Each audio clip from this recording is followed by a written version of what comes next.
നമസ്കാരം. ലോക്സഭാ തെരഞ്ഞെടുപ്പ് അടുത്തതോടെ പ്രതിപക്ഷ പാർട്ടികൾ ഉയർത്തുന്ന ഒരു കാര്യമുണ്ട്. ബി.ജെ.പിയും മോദിയും എപ്പോഴും മുസ്ലിം സമുദായത്തെ പിന്തള്ളുന്നു എന്ന നിരന്തരം പ്രതിപക്ഷം ആരോപണം ഉന്നയിക്കുന്നുണ്ട്. എന്നാൽ അതിനൊക്കെ മറുപടിയായിട്ട് നിലവിൽ ലോക്സഭാ തെരഞ്ഞെടുപ്പിൽ പ്രധാനമന്ത്രി നരേന്ദ്രമോദിക്ക് പിന്തുണയുമായി ഒരു സംഘം മുസ്ലിം സ്ത്രീകൾ തന്നെ എത്തിയിരിക്കുകയാണ്. ഉത്തർപ്രദേശിലെ പ്രയാഗ്രാജിൽ നിന്നുള്ള ബി.ജെ.പി പ്രവർത്തകരായ വനിതകളാണ് തങ്ങളുടെ കൈകളിൽ മൈലാഞ്ചി ഇട്ടുകൊണ്ട് നരേന്ദ്രമോദിക്ക് പിന്തുണ അറിയിച്ച് രംഗത്തെത്തിയിരിക്കുന്നത്. മോദി ബ്രിഗേഡ് എന്നറിയപ്പെടുന്ന ഈ വനിതകൾ കയ്യിൽ താമര ചിഹ്നവും നരേന്ദ്രമോദിക്ക് അനുകൂല മുദ്രാവാക്യങ്ങളുമായാണ് പ്രചാരണത്തിന് ശക്തി കൊഴുപ്പിക്കാൻ രംഗത്തെത്തിയിരിക്കുന്നത്. ഞങ്ങൾ മോദിയുടെ കുടുംബക്കാരാണ്. മോദിക്കും പ്രയാഗ്രാജിലെ ന്യൂനപക്ഷ വിഭാഗങ്ങൾക്കിടയിൽ ബി.ജെ.പി അനുകൂല മനോഭാവം വളർത്തുന്നതിൽ ഭാഗമായാണ് 5ഓളം വനിതകൾ ഉൾപ്പെട്ട സംഘം ഇത്തരമൊരു പ്രചാരണ രീതി രൂപപ്പെടുത്തുന്നത്.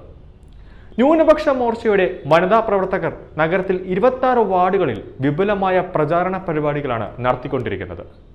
കൈകളിൽ മൈലാഞ്ചി അണിഞ്ഞും മറ്റും പ്രവർത്തകർ നടത്തിയ പ്രചാരണത്തിലൂടെ ഭൂരിപക്ഷം മുസ്ലിം വിഭാഗത്തിൽ നിന്നുള്ള പിന്തുണ നേടാൻ സാധിച്ചതായി ബി.ജെ.പിയുടെ ന്യൂനപക്ഷ ജില്ലാ സെക്രട്ടറിയായ നിഗത് ഖാൻ പറഞ്ഞു.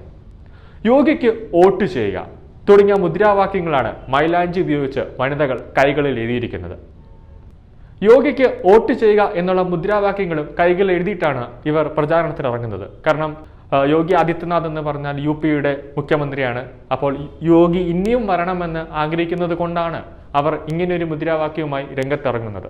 പ്രയാഗ്രാജിലെ ന്യൂനപക്ഷ വിഭാഗങ്ങൾക്കിടയിൽ ബി.ജെ.പി അനുകൂല മനോഭാവം വളർത്തുന്നതിന്റെ ഭാഗമായാണ് 5ഓളം വനിതകൾ ഉൾപ്പെട്ട സംഘം ഇത്തരമൊരു പുതിയ പ്രചാരണ രീതി നടത്തിയത്. ഫുൾഫുൾ ലോക്സഭാ മണ്ഡലത്തിലെ ബി.ജെ.പി സ്ഥാനാർത്ഥി പ്രവീൺ പട്ടേലിനായി നഗരത്തിന്റെ വടക്ക് പടിഞ്ഞാറ് മേഖലകളിലും മുസ്ലിം ഭൂരിപക്ഷ പ്രദേശങ്ങളായ ചക്കിയ അഡാല, കസറിയ മസാറായി, ഗദ്ദ കോളനി, ഗൗസ് നഗർ എന്നിവിടങ്ങളിലും 100ഓളം വനിതാ പ്രവർത്തകർ പ്രചാരണത്തിനായി 24 മണിക്കൂറും പ്രവർത്തിക്കുന്നുണ്ട്.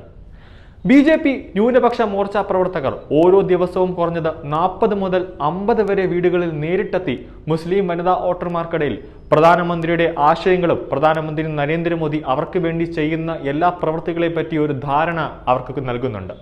മുത്തലാഖ് നിരോധത്തിന് പുറമെ തങ്ങൾക്ക് തുല്യ വിദ്യാഭ്യാസ അവകാശങ്ങൾ നൽകിക്കൊണ്ട് പ്രധാനമന്ത്രി സ്ത്രീ ശാക്തീകരണം നടപ്പാക്കിയത് എങ്ങനെയെന്നും പ്രവർത്തകർ വോട്ടർമാർക്കിടയിൽ വലിയ തോതിൽ വിശദീകരിക്കുന്നുണ്ട്.